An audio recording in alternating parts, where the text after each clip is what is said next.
எல்லாரும் இன்புற்றிருக்க நினைப்பதுவே அல்லாமல் வேறொன்றறியேன் பராபரமே. 2025 வருடத்திற்கு உண்டான புத்தாண்டு ராசி பலன்கள் அப்படிங்கிறதான் நம்ம பார்க்க போறோம். இந்த 2025 ஆண்டு எப்படிப்பட்ட நல்ல பலன்களை கொடுக்க போகிறது, யார் யாருக்கு எப்படி இருக்க போகுது அப்படிங்கிற விஷயத்த நிறைய பார்க்க போறோம். 2025 புத்தாண்டு அப்படின்னு பார்த்தீங்கன்னா குரோதி வருடம் மார்கழி மாசம் 17ஆம் தேதி புதன்கிழமை பிறகுது. பொண்ணு கிடைச்சாலும் புதன் கிடைக்காதுன்னு சொல்ற மாதிரி புத ஆதிக்கத்துல புத்திகாரகனோட ஆதிக்கத்துல இந்த வருடம் அப்படிங்கிறது பிறகுது. இப்ப இந்த 2025 என்று சொல்லக்கூடிய வருடத்தை நீங்க கூட்டி பார்த்தீங்கன்னா 2, 2, 5 இந்த எல்லாவற்றையும் கூட்டுகின்ற போது நமக்கு கிடைக்கின்ற எண் 9. இந்த 9ஆம் எண்ணை அடிப்படையாக கொண்டு இந்த வருடம் பிறக்கின்ற காரணத்தினால இந்த வருடம் செவ்வாயின் ஆதிக்கம் அதிகமுடைய வருடம் என்று புரிந்து கொள்ளலாம். அப்ப செவ்வாய்னா என்ன, யாருக்கு சாதகமா இருக்கோ, எப்படிப்பட்டவங்களாக எல்லாருக்கும் போறாங்க அப்படின்னு கேட்டீங்கன்னா, செவ்வாய் என்று எடுத்துக்கொண்டால் ஒரு வீரதீரமிக்க செயல்பாடுகளை செய்யக்கூடிய கிரகம் அப்படிங்கிறதான் உண்மை. பொருளாதார வளர்ச்சி இருக்கும், சுகபோக சௌக்கியங்கள் இருக்கும், திருமண வாய்ப்புகள் கூடேறி வரும், வீடு காய்ச்சலாம், வீடு வாங்கலாம், நிலம் வாங்கலாம். இப்படி இந்த விவசாயம் துறைகள் சார்ந்த அத்தனை பேர்களுக்கும் இந்த 2025 போன வருடத்தோடு தொடர்பு படுத்தி பார்க்கின்ற போது மிக அருமையாக சிறப்பாக இருக்கக்கூடிய வாய்ப்புகள் அதிகமாக இருக்கிறத நீங்கள் பார்க்கலாம். இந்த ஆண்டு பலன்கள் அப்படின்னு பார்த்தோம்னா வருட கிரகங்களோட நகர்வுகள் அப்படிங்கிறத நம்ம பார்க்கணும். அந்த வகையில பாத்தீங்கன்னா முதல் பயிற்சி அந்த வருடத்துல சனி பயிற்சி தான் வருது. மார்ச் 29ஆம் தேதி கும்பராசியில ஆட்சி பெற்று உட்கார்ந்து இருக்கக்கூடிய சனி பகவான் மீனராசிக்கு குருவோட வீட்டுக்கு போறாரு. இதோட குரு பகவான் ரிஷபராசியில இருந்துட்டு மே 14ஆம் தேதி மிதனராசிக்கு புதனோட வீட்டுக்கு போறாரு. சர்ப்ப கிரகங்களான ராஜகேதுக்களோட பயிற்சி அப்படிங்கிறது மே 18ஆம் தேதி நடக்குது. இதுல விஷப்பாம்பா இருக்கக்கூடிய ராகு மீனராசியிலிருந்து கும்பராசிக்கு மே 18 மாறுது. அதே நாள்ல விஷமற்ற பாம்பு கேது கன்னிராசியிலிருந்து சிம்மராசிக்கு மாறப்போகுது. இந்த கிரகங்களோட மாற்றம், இதோட பார்வை, இதோட பலாபலன்கள் அப்படிங்கிறது 2025 புத்தாண்டுல உங்களுக்கு என்னென்ன பலன்கள் கொடுக்க போகுது அப்படிங்கிறத பார்த்துருவோம். தனுசு ராசினியர்களே, இந்த 2025ஆம் ஆண்டு தனுசுவில் பிறந்தவர்களுக்கு எப்படி இருக்க போகிறது அப்படின்னு பார்த்தா, ராசிக்கு 9ஆம் பாவாதிபதி உங்க ராசியில உட்கார்ந்த போது வருஷம் பிறக்குது. அட்டமாதிபதியும் உடன் சம்பந்தப்பட்டிருக்கிறார். ஒரு ரூல் இருக்கு எப்படின்னு கேட்டீங்கன்னா, ஜோதிடத்துல பராசர முறையில 8 குடையவனும் 9 குடையவனும் 1, 4, 7, 10 அமருகின்ற போது தொட்டது துலங்கும், நினைத்தது நடக்கும், கேட்டது கிடைக்கும், தெய்வாம்சம் பெருகும் என்று சொல்லுகின்ற நிலைகளை இந்த இருவரும் இணைந்து வருட ஆரம்பத்திலேயே உங்களுக்கு உணர்த்த ஆரம்பிப்பாங்க. இந்த தனுசு ராசியில பிறந்தவங்க அநேகம் பேர் பார்த்தீங்கன்னா இந்த வருஷத்துல குடி மாறுவது, இடம் மாறுவது, தொழில் மாறுவது, இடம் விட்டு இடம் போகிறது, வீடு வாங்குறது, பால் காய்ச்சறது, இருக்கிறத விட கொஞ்சம் பெருசான இடங்களுக்கு போகிறது. மொத்தத்துல சொல்லணும்னா இந்த வருஷம் நடக்க போற செய்திகளை பார்த்து உங்களுக்கு நிறைய திருஷ்டி விட போகுதுன்னு சொல்லுகிற அளவிற்கு நல்லது நடக்கும்.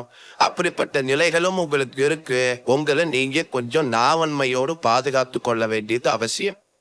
இந்த சந்திரன் 8 கூடை அட்டமாதிபதியாக இருந்து அவர் ராசியில் அமர்கின்ற போது வருஷம் பறக்கிறதுனால அஷ்டலட்சுமி கடாட்சமும் உங்கள் பக்கத்தில் வீற்றிருப்பதை நீங்கள் உணர்ந்து கொள்ள வேண்டும்.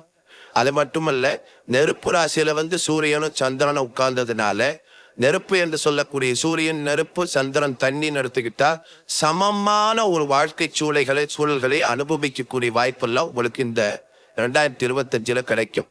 புதுசா வேலைக்கு போகணும்னு நினைக்கிறவங்களுக்கு வேலை வாய்ப்புகள் கிடைக்கும். அரசாங்க பதவிகளுக்கு செல்லலாம். எல்லா இடத்துலையும் வெற்றி பெறலாம். போட்டிகளில் வெற்றி பெறலாம். விளையாட்டுத்துறை சார்ந்தவர்களுக்கு பிரமாதமான வெற்றிகள் கிடைக்கும். யாரென்று தெரியாதவர் என்று உதவிகள் பெற்றுக் கொள்ள முடியும். கேட்ட இடத்துல கேட்டது கிடைச்சி நான் நல்லா எல்லாத்தையும் செஞ்சு முடிச்சிட்டேன்னு அற்புதமான அமைப்புகள் இருக்கு. பேரம்பேத்தி பார்க்கலாம், பிள்ளைகளை பெற்றுக்கொள்ளலாம், புதிய வரவுகளுக்கு தயாராகலாம். அது புதிய தொழில், புதிய மார்க்கம், புதிய திருமண வாய்ப்புகள், தொழில் பண்றது, குழந்தை பெற்றுக்கிறது. இப்படி ரொம்ப காலத்துக்கு அப்புறம் பார்த்தீங்கன்னா இனிமே பிரச்சனை இல்லை, எல்லாம் முடிஞ்சது, என் கடமை இப்படின்னு சொல்லக்கூடிய அளவிற்கு இந்த 2025ஆம் ஆண்டு இந்த தனுசூல பிறந்தவங்களுக்கு ரொம்ப சிறப்பாக இருக்கிறத பார்க்கலாம்.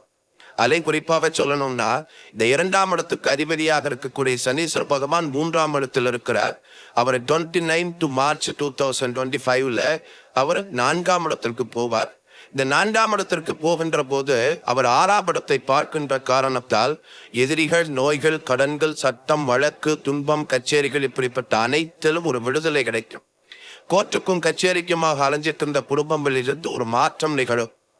நிச்சயமாக உங்களுக்கு பிரச்சனைகள் தீர்ந்து சந்தோஷமா கைகுலுக்கிட்டு போகிற அளவுக்கு எல்லாருடைய சமாதானங்கள் உங்களுக்கு கிடைக்க ஆரம்பிக்கும். தொழில் ரீதியாக மிகப்பெரிய மாற்றங்கள் நடக்கும். சொந்த தொழில் செய்யக்கூடியவர்களுக்கு மிக பிரம்மாண்டமான வளர்ச்சி கிடைக்கும். என்ன 6ஆம் இடத்தை சனி பார்க்கறதுனால வளர்ச்சியும் இருக்கும். 2 பேரும் ஏமாத்திட்டு போறான், சாப்பிட்டுட்டு போறான், வேலை செய்யற ஆளெல்லாம் நிக்க மாட்டான்றான். இப்படிப்பட்ட தொல்லைகளும் அங்க கொஞ்சம் இருக்கும். ஆனால் இதையெல்லாம் கடந்து நீங்கள் முன்னேற்ற பாதைக்கு போகக்கூடிய அம்சங்களும் அதுல உண்டு. 10ஆம் இடத்தை சனி பார்க்கின்ற காரணத்தினால கண்டிப்பாக வீடு மனை வாசல், அடிப்படை வசதிகள், பொருளாதார மேம்பாடு, வீட்டுக்குள்ள ஏதாவது புதுசா மாற்றிக்கக்கூடிய வாய்ப்புகள், நகை நட்டு வாங்கி வச்சுக்கிறது. இந்த இளம் பிள்ளைகள், படிக்கின்ற பிள்ளைகள், அது கன்னியாக இருக்கின்ற காரணத்தால் புத பகவானுடைய அம்சம் உறுதியாக படிக்கின்ற பிள்ளைகளுக்கு மிக முத்தாய்ப்பாக மிகப்பெரிய வெற்றிகள் கிடைக்கும். வெளிநாட்டு பயணங்கள் சில பேர்களுக்கு வரும். அதான் நான் முதலே சொன்னேன், இடத்தை மாத்திக்கிறது, ஊரை மாத்திக்கிறது, நாட்டை மாத்திக்கிறது, இப்படிப்பட்ட சகல காரியங்களும் வெற்றி பெறக்கூடியதாக அவை. ராகு பகவான் 4ஆம் இடத்தில் இருந்தார் இது வரைக்கும். அவர் இப்பொழுது 3ஆம் இடத்திற்கு நகருகிறார். இந்த வருகின்ற மே மாசத்துக்கு அப்புறம் ராகு கேது பேச்சு வருகிறதுனால இந்த ராகு 3ஆம் இடத்திற்கு வந்த பிற்பாடு பாருங்க, நிறைய முன்னேற்றம், நல்ல மாற்றங்கள் இருக்கிறத பார்க்கலாம். தைரிய வீரிய பராக்கிரமம் முன்னேறும். வீட்டுல யாருக்காவது வியாதி இருந்தது, கஷ்டப்பட்டோம், ஹாஸ்பிட்டலுக்கு போனோம், நோய் நொடி மாறுத்தோம், கடன் பட்டு போச்சு, அவமானப்பட்டு போயிட்டோம், இப்படியெல்லாம் கூட புலம்பிக் கொண்டிருந்த 1-2 குடும்பங்களில் இருக்கக்கூடிய பிரச்சனைகளுக்கு ஒரு மருந்து கிடைக்கும். கண்டிப்பாக உங்கள் நோய் நொடிகளுக்கு விடுதலை கிடைக்கக்கூடிய வாய்ப்புகள் வரும். இந்த 3ஆம் இடத்திலே ராகு இருப்பது என்பது கபட நாடகம் பண்ணக்கூடியவங்க, அந்த சூத்திரதாரிகளால உங்களுக்கு சில இம்சைகள் வரும். யாராவது உங்களை சும்மா போட்டு பார்க்கறது, தட்டி பார்க்கறது, இப்படி எல்லாம் செய்வாங்க. ஆனா அசர மாட்டீங்க. எல்லாவற்றிலும் நீங்களே வெற்றி வரக்கூடிய காரணகர்த்தாக்கள் துவங்குறவை நீங்கள் பார்க்கலாம். அதே போல ராசிக்கு 9ஆம் இடத்துல கேது அமர்கின்ற காரணத்தால் சில குடும்பத்துல பெற்ற தாயின் உடல்நிலைகள், பாட்டி, தாயி, மாமியாரு, மாமனாரு இப்படிங்கிறதுல குறிப்பாக பெண்கள் சம்பந்தப்பட்ட உறவுகளிலே கொஞ்சம் சில ஏற்றத்தாழ்வான நிம்மதி கிடக்கூடிய அல்லது ஏதாவது மருத்துவ செலவுகள் இதெல்லாம் வரும். இதெல்லாம் உங்களை பெருசா பாதிக்கக்கூடிய வாய்ப்பாக இல்லை. இது எல்லாத்துக்கும் மேல ராசிநாதனாக இருக்கக்கூடியவர் மே மாசம் வரைக்கும் 6ஆம் இடத்தில் வீற்றிருக்கிறார். அவர் மே மாதம் 15ஆம் தேதி எங்கிருந்து புறப்பட்டு 7ஆம் இடத்திற்கு செல்லுகிற போது அவருடைய நேரடி பார்வை என்று சொல்லக்கூடியது உங்க மேல விளைந்தது. குரு பார்க்க கோடி பாவம் நிவர்த்தி என்று சொல்லுகின்ற அடிப்படையில உங்களுடைய வீட்டுக்குள் நடக்கக்கூடிய, வெளியில் நடக்கக்கூடிய, உங்களை சுற்றி இருக்கக்கூடிய பொருளாதார சிக்கல், பெயர் புகழ், கௌரவம் இவற்றில் ஏற்பட்ட களங்கம் எல்லாவற்றுக்கும் ஒரு விடுதலை கிடைக்கும். 7ஆம் இடத்தில் இருக்கக்கூடிய குரு பகவான் 11ஆம் இடத்தை பார்க்கின்ற காரணத்தால் திடீர் பொருள் வரவுகள் இருக்கும். நீண்ட நாட்களாக வராது போன பணத்தை வரவு வச்சுக்கக்கூடிய வாய்ப்புகள் கிடைக்கும். பணம் வச்சு பணம் சம்பாதிக்கிறவங்களுக்கு மிக அற்புதமான ஒரு முன்னேற்றங்கள் இருக்கு. ஆக எப்படி பார்த்தாலும் லாபங்களை தன்வசப்படுத்திக் கொள்ளக்கூடியதெல்லாம் நிறைய உண்டு. நிறைய கோயில் குளங்களுக்கு போகிறது, சுற்றி பார்த்துட்டு வர்றது, இப்படிப்பட்ட தன்மைகளும் உங்களுக்கு இந்த வருடத்துல காத்து கொண்டிருக்கிறது. வெளிநாடுகளுக்கு பயணம் பண்ணுகின்ற வாய்ப்புகள் எல்லாம் உங்களுக்கு வரும். இது வரைக்கும் பாஸ்போர்ட்டே வாங்கலன்னு சொல்றவங்க கூட இந்த வருஷம் சிங்கப்பூர், மலேசியா போயிட்டு வந்துட்டு சார் அப்படின்னு சொல்லக்கூடிய அளவிற்கு ஒரு அற்புதங்கள் நிகழக்கூடிய காட்சிகள் எல்லாம் உங்களுக்கு உண்டு.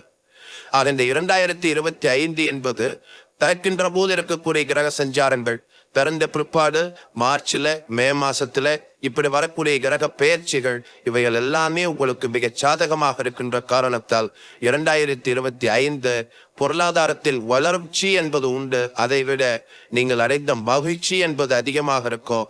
மகிழ்ச்சி கொண்டாட்டத்திற்கு குறைவில்லாத வருடமாக தனுசுவில் பிறந்தவர்களுக்கு 2025 மிக சிறப்பாக அமையும்.